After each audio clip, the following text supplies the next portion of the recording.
CFC a warm welcome. Thank you. Hi, everybody. It's nice to see some familiar faces and some new faces here. Janet, yell at me if I need to talk louder. Okay. Yeah, if I need a microphone, but I don't know if I will. So thank you, Kristen, for the introduction. I want to first give some thank yous to some folks. Polly Gaylard, who is the executive director of Photolucida, couldn't make it out, but she has been with me through this process of getting all the work here and working with the artists. The Blue Sky Exhibitions Committee approved doing this show, which we're really pleased that they gave the thumbs up. And also a big shout out to my team, Kristen and Yu Young, our communications manager, and Em at the front.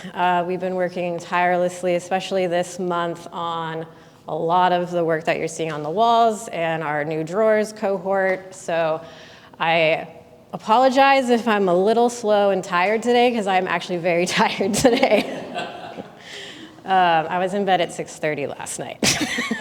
But I wanted to first talk just briefly about what Photolucida is, and then you'll hear more from Chris and Stu later today, and then also give a little bit of explanation of the process of critical mass, the background of that, and then I'll talk about my curation process, and then we'll kind of go through some of the work at the end. And feel free to pop in with questions throughout. If you have any, go ahead and stop me. So Photolucida is an organization that was co-founded in 2000 by Chris Rauschenberg and two others. You can read the full sort of history here on the wall. Photolucida's sort of main drive was to really bring photographers into community, but also to connect photographers with industry professionals. And so one of the main things that Photolucida has done for many years, 25 years, has been portfolio reviews. And they were doing auctions at the time. Fast forward a little bit to 2004, and that's when critical mass started. And since that time, till about 2022, they've been doing portfolio reviews about every other year. And oftentimes, I think mostly they've been hosted here in Portland. And the last one that was hosted here was in 2022. And critical mass, so that's what we're looking at here, is Critical Mass's top 50 for 2025. Critical Mass is an annual submission call that they put out to photographers every year, asking for 10 images of one body of work. There's a whole process to this where Critical Mass invites a pre-screening jury that I've been on in the past.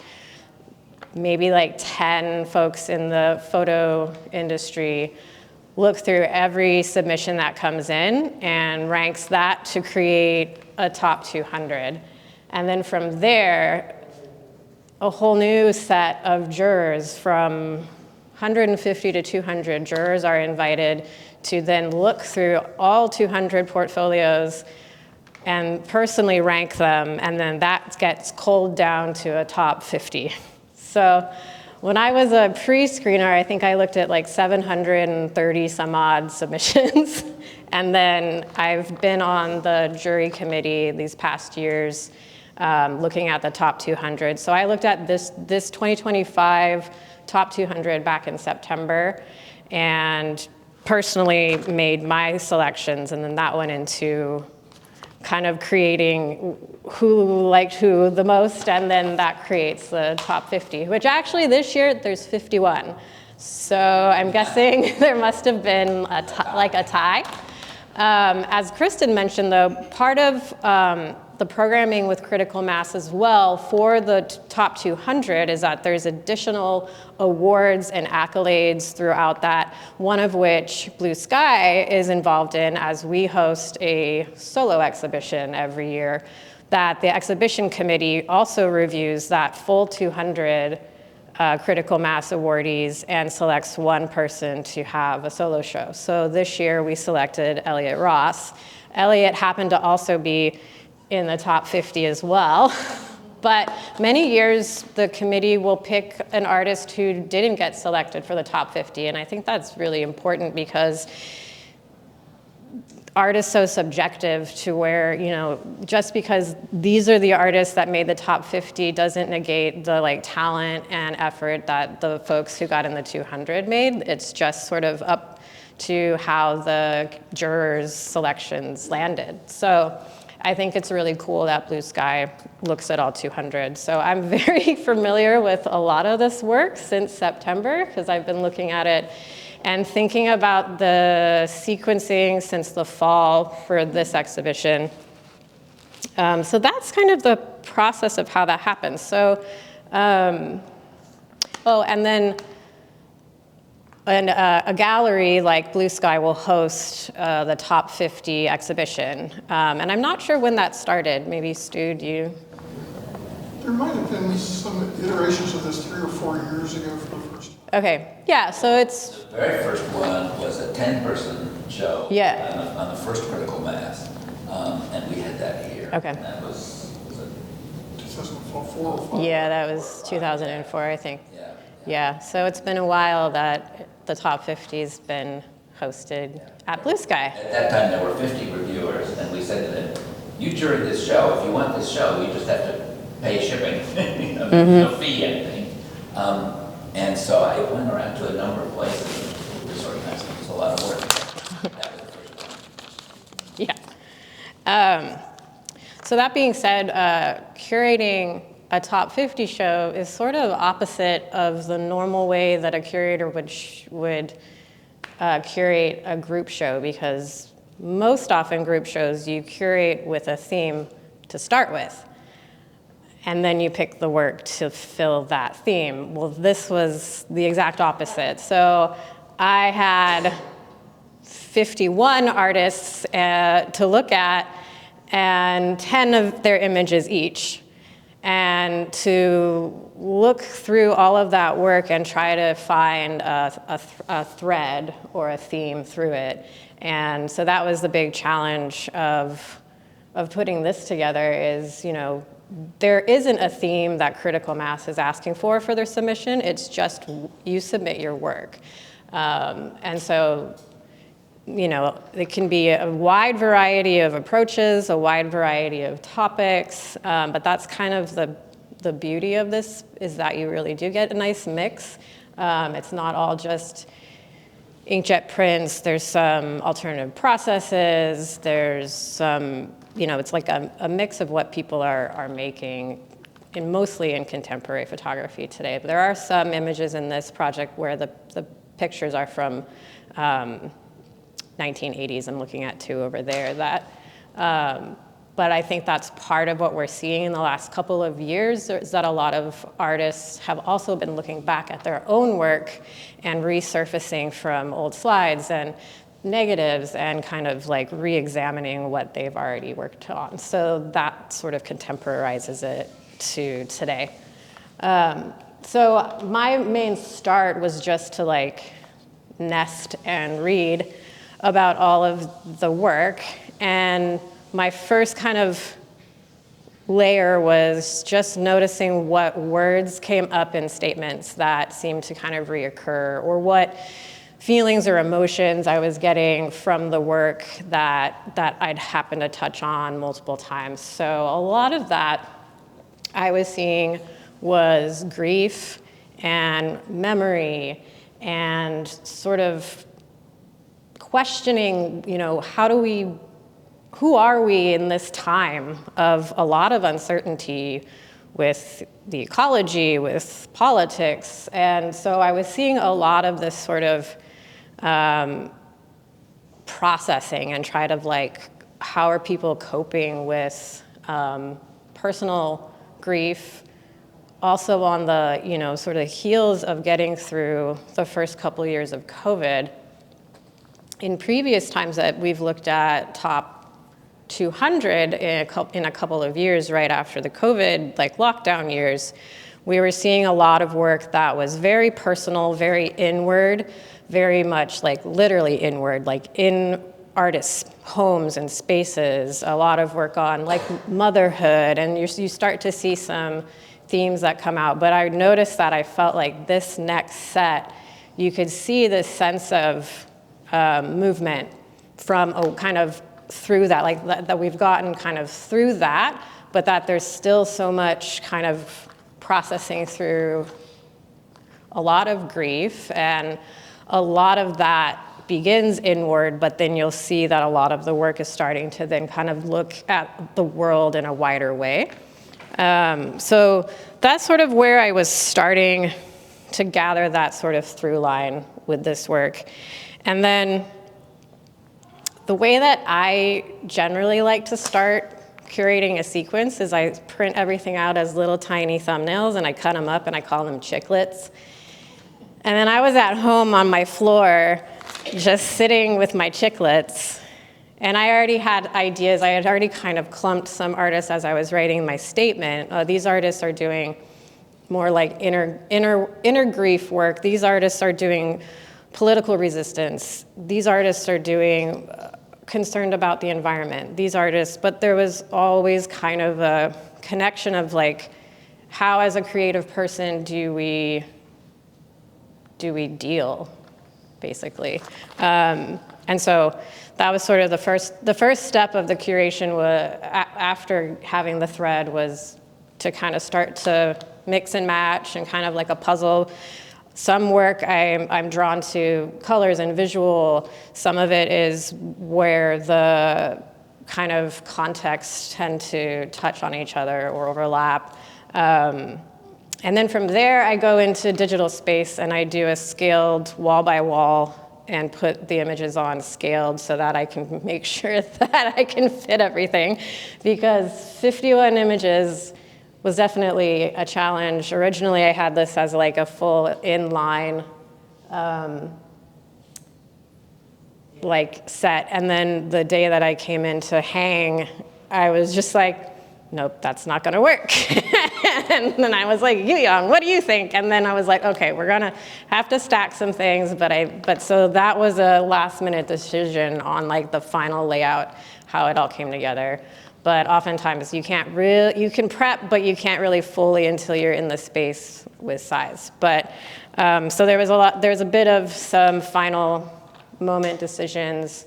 Some of the work I knew I wanted to be sort of the starting point and the ending point in the way that I sort of see the flow, which we can, if we want to get up and do a little walk around, we can do that. But for me, the show starts over on the other side of the wall with a piece by Eiko Wakao Austin.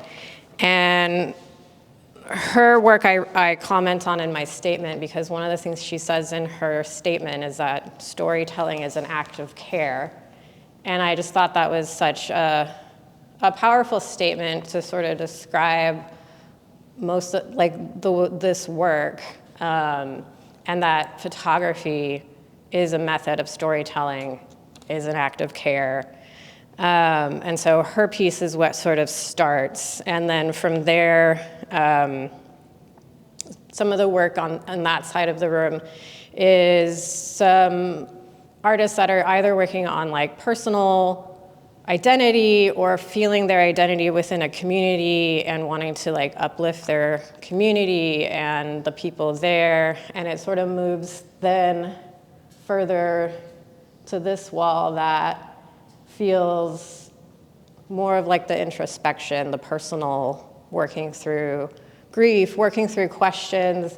Lewis's piece there on the top is he's thinking about these wider questions of death and what happens, and maybe that bird was someone that you knew once many years ago that passed away, moving into depression, moving into grief through friends' deaths, into political grief, into personal rejection, and then it moves over. Here's sort of kind kind of threads of like masculinity and dealing with loneliness, questioning, you know, what is masculine, what is masculinity, moving into the war in Ukraine, moving into this like line of the US in the like Civil War, and a lot of that is like what men have created in, you know, unrest and violence. And then you move into this is a really powerful piece about the Uvalde shooting, school shooting. And so again, it's like there's a movement through and into grief that becomes almost like I feel like with Elliot and with Sarah's work and Ruben, they're taking a big concern of their own and trying to call it out into the world and let people know about this and talk about it and keep this conversation going. Ruben's work's about racism and colonialism and how that has like rooted itself within the landscape. And then you follow into sort of how, kind of continuing into that, how people are affecting the world around them, or how it sort of slowly turns into the concerns behind Grace there, concerns about the environment, and then kind of following over to here is then sort of becoming a little bit more kind of turning from that grief into that like the resilience of the everyday and like getting through the everyday and looking at the like kind of wonder and how do we get through the times in ways that either you can notice like a really sweet relationship between two twin sisters or a family that's coping with being immigrants and how to like create sort of fantasy in order to cope together. And then over here, sort of moving into the sort of wonder of being in a new place. And then finally, I ended this on a specific picture, which is by Argus Paul Estabrook. And this project is about the 2024 protests in South Korea to oust their president, Yoon. And I just particularly was really drawn to this image in his set because I love so much about it is this like the movement and his face and the extension of his hand up into like the air is so like joyful. And I wanted the show to end on a note of joy, even though it walks through a lot of hard topics and hard stuff. And that, with that quote, so to start it off with Aiko's statement and to end it with Paul's, where he says in his statement, where anger transformed into resilience and resilience led to jubilant celebration. And so I just feel like that was like a really nice way to kind of tie everything together. You start it with care and you end it with jubilance. And yeah, so that's the show. Obviously, it was very important for me to include the statement text per artist because you can read my statement and my thoughts on this, but I think it's really important for the viewer to be able to read about each one of these because they are so specific and different and powerful. The one thing about this show is that it actually had an iteration in LA before coming here, but we had different sequences. And so I told Polly, I was like, well, it's really important for me for At Blue Sky for this to be like not just a copy of that show. I want it to be I'd already made my selections. And so we ended up printing the new prints, which is sort of why there's like different border sizes. But those are just like my little nitpicks. And then there are some works that are actually the work directly from the artist. So behind Grace on the wall, That piece to your left, Grace? No, more left. Right behind you. Yeah, that one. That's directly from the artist, and that's a direct to contact photogravure with Sheen Collet. So that's pretty cool because most of these in here are inkjet prints, but there are a couple, that piece around the wall.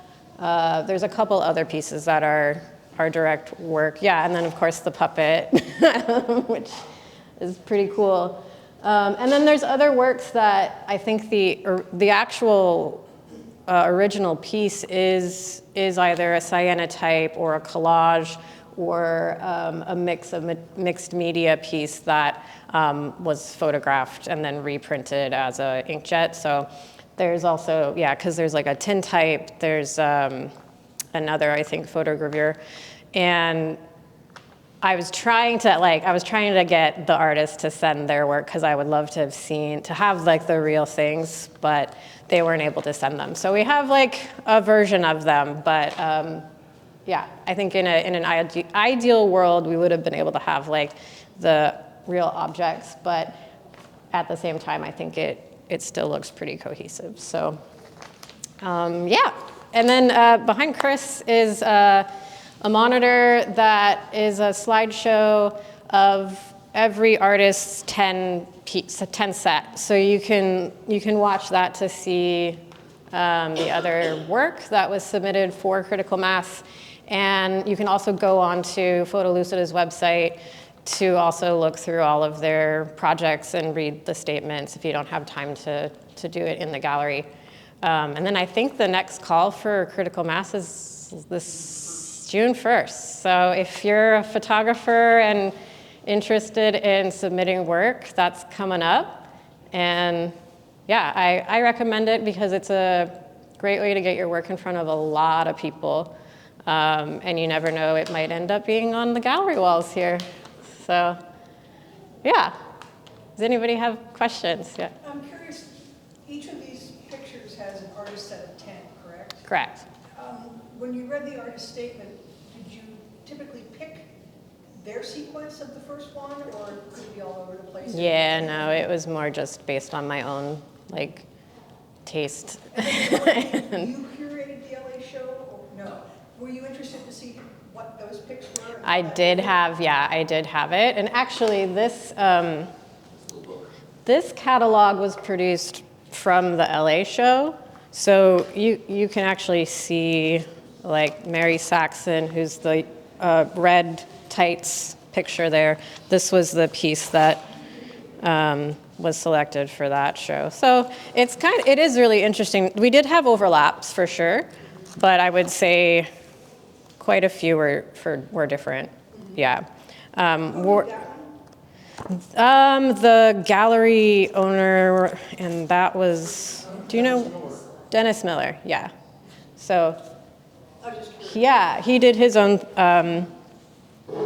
pics, and then Polly actually sent me, yeah, a spreadsheet with them all, and I could kind of like color code which ones overlapped, and then I would put in the ones that I wanted. But I think Chris and I are hoping to put together one of our own catalogs of this show so that there will be a version specifically of this sequence and selections. But this is also really great because this includes the artist bio. It doesn't have their statements in there, but it does have like more information if you're interested in who they are. Yeah, and it's a mix of people. It's national and international, so there's artists from the Netherlands, Mexico, South Korea, Germany, Ukraine, Russia, and then all over the US. Yeah. If you'd had more space, would you have selected more than one photo of the sets? That's a good question. I don't know. I think 50 is a lot already. Yeah. I mean, it was definitely a puzzle to like figure out. Knowing our gallery plans, like I made those dimensional like walls to scale, and I would be like, I don't know if that one's gonna fit. But so I definitely had a lot of iterations. But I think, yeah, I don't know if we had a full gallery show, but I think I kind of like just having the one as like a taste. Yeah. Yeah, and then you've got that, so, I have a question. yeah. So as you mentioned, photo from the artist statement, photo as being part of storytelling, and you also mentioned like the range of emotions going through connecting each work together as a through line. What in this process for you made you surrender into the emotion that was presented in the works?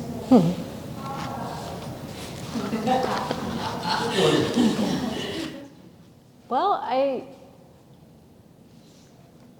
I'm a sensitive soul. And I think can connect, it takes a strong and talented artist to be able to convey a project in words. That can be really hard, to be a visual person and then to have to write it.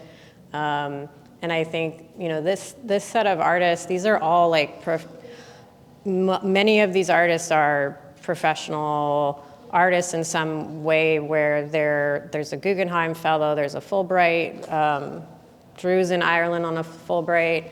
They're all very serious about their work. So I think not everyone needs to have like a long academic statement, but I think that their words are able to kind of get across the feelings. I think too, just being, I look at a lot of photography as we do in the committee. We're reviewing work weekly, and I've been to photo festivals and reviewed student work, and I don't know if this is answering the question, but I think I think good curation comes with tapping into the experience of the artists and being able to kind of go with them on that journey. And so I think... So was there a particular, to help move that, was there a particular piece in this that actually just really made you like stop and lean into that emotion that was coming up? Like the last piece was great, and that. So was there any particular piece in this, and in this curation, even though this has been curated before in an LA version with different works, right? Was there any particular work with that artist that you connected, that just made you surrender into the work?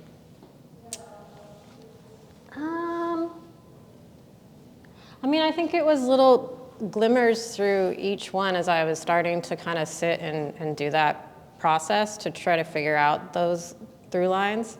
But what was coming up was that resilience to continue making art. Because I think for myself as an artist, I've been really questioning that right now in our world right now. I make, cameraless, abstract work, and I've been rereading about between the two world wars when abstraction became when it was born and what was happening, because how interesting that abstraction came out of a time of such great violence, and trying to situate myself in today's world where we're seeing so much violence and towards other countries, towards genders, and how to, I think for my own coping, and as an artist, but also as a trans person, of, how do we, what it's important right now to make as an artist. And I think I've been thinking a lot about that, and I think what was really great to see with this was that it was helpful to be like, we're all processing this kind of same thought, and yet we're still making. And I think that's the thing that really stood out to me, was just because you're not making political work, like explicitly political, like you're still making because in some way that's important, whether it's something more pointedly political or something about like the everyday beauty of a moment to like that. I think it was like just feeling that connection, and we're not alone in that feeling. Like I'm not alone in that feeling of kind of questioning like what's the point of my art. Because I think a lot of people probably are thinking that right now. But I think there is so much power in for artists, for others, and to like share that. I think it's like to share that vulnerability too. Well, and I would say that the process that you went through and sort of sorting through this work to sort of say, okay, what am I seeing? Here's this big survey of what's going on. What can I deduce from it? What can I find as a through line? Because I can tell you, just a chaotic show of 50 undulating things is not the same as what you're seeing here. And I think the mixture of sort of saying what is the overall message, but also what are the individual messages. I mean, to post the statements for each one, I think is super respectful to the artist to sort of say, okay, I'm not just going to recontextualize this to mean what I want it to mean. I want to make sure that you know what the artist is doing. And I think C's done a fantastic job to balance those two things, to have a curatorial vision, but to highlight the artist's individual visions. And really done. Not really a question, sorry. Enthusiasm instead. Yeah. I think as a reviewer, the hardest part is you're looking at these 10 photographs and you get really immersed in that, and then you hit the artist statement and it's like, whoa, you need an editor. Totally. Yeah, you're like, oh, I was into this until I read your statement. Lord save me. 100%. Yeah. Yeah, and I think like you get quicker at that as a reviewer the more you do it. But and the interesting thing is that my top 50 show, if it was the ones that I picked out of the 200, would look different. If it was just based on the wows that I did, it would be a totally different show. There'd be some of them in here, but I think it was also like, oh, these weren't the ones that like I was like drawn to, but I got into being able to understand why other people were. Yeah.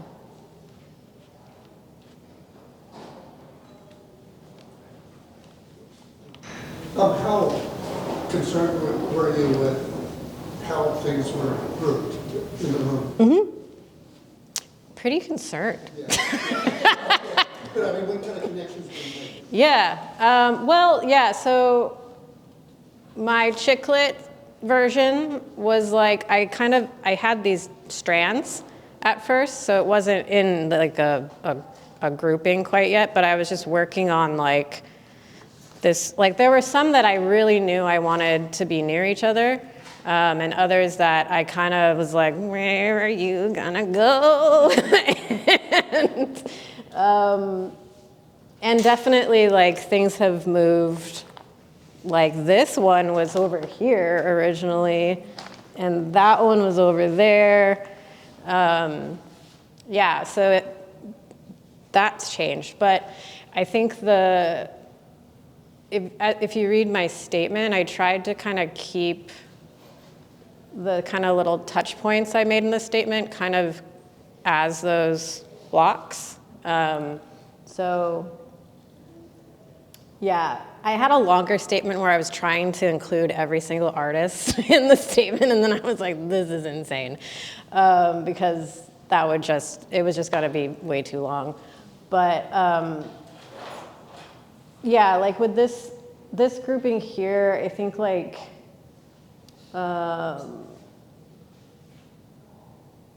this person was like rediscovering letters that her mom had like after her mom died, and kind of working through this like not knowing her in some ways. And so there was like that's where sort of the grief touches in. This person's work was about like a big breakup and change in her life.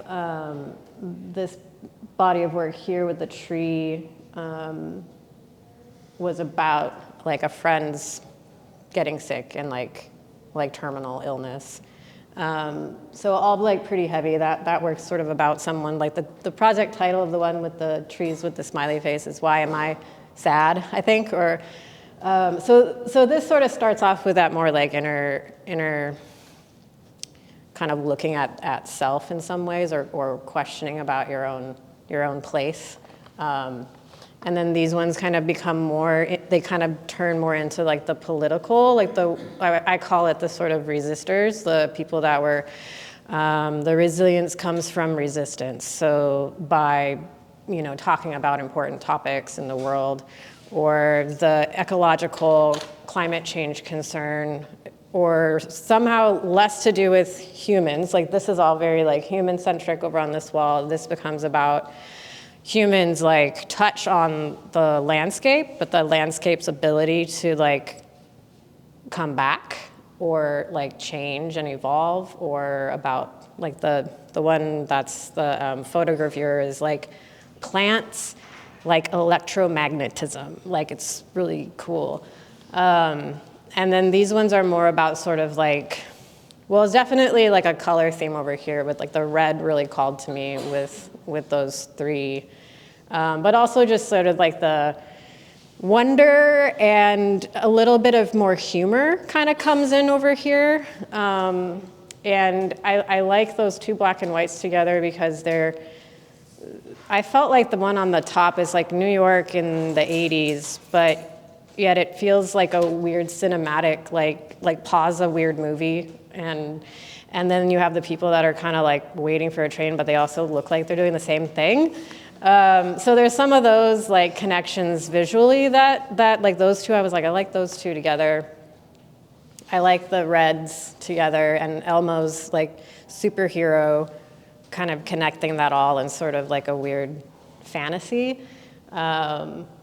And then these ones over here, like this series is about Japanese bathrooms and like the architecture. But again, like seeing the world and like noticing. Annalene's work is sort of about her experience of being in Japan, and also just that sort of wonder of being in the world, to a city that sort of is being a very fancy city being built, I think in Egypt, but there's like no people living there.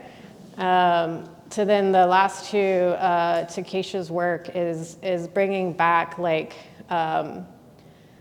there are Black people in art history. Like this was very much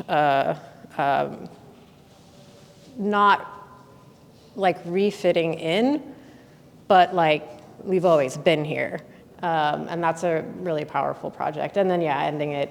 So this sort of had a nice like visual flow to it. I think these two together with the tonal connections. But yeah, so there's definitely mixes of like contextual connections, but also like visual connections. But yeah, and then we could talk about the other side. But yeah.